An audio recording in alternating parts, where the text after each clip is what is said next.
বাচ্চা মেয়েটা প্রথম ইঞ্জেকশন পেল তার বিরল রোগের চিকিৎসার জন্য। মেয়েটাকে নিশ্চয়ই চিনতে পারছেন। হ্যাঁ, এই হলো রানাঘাটের অস্মিকা। এই অস্মিকা এক বিরল রোগে ভুগছিল, আর যার চিকিৎসার জন্য প্রয়োজন ছিল বিপুল পরিমাণ অর্থের। আর এই অর্থ যোগান দেওয়া সম্ভব ছিল না তার বাবা মার পক্ষে। তবে এই অসম্ভব সম্ভব কোথা থেকে হলো জানেন?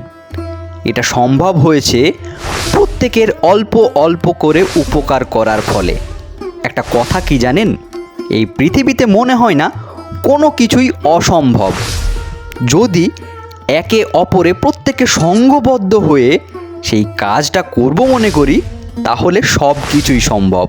আর তার প্রকৃষ্ট উদাহরণ হলো এই অস্মিকার চিকিৎসা শুরু হওয়া। প্রত্যেকে অল্প অল্প করে উপকার করার ফলে এই বিপুল পরিমাণ অর্থ জোগাড় হয়ে যায়। আর তারপরেই এই অস্মিকার চিকিৎসাও শুরু হয়েছে। হ্যাঁ, ঠিকই শুনছেন, একটা সুখবর। অস্মিকা তার চিকিৎসার জন্য প্রথম ইঞ্জেকশনটা পেয়েও গেছে, তার ট্রিটমেন্ট শুরু হয়ে গেছে। আমরা প্রত্যেকেই চাই অস্মিকা যেন খুব তাড়াতাড়ি সুস্থ হয়ে ওঠে। কি আপনারাও নিশ্চয়ই তাই চান? কমেন্টে জানাতে ভুলবেন না কিন্তু।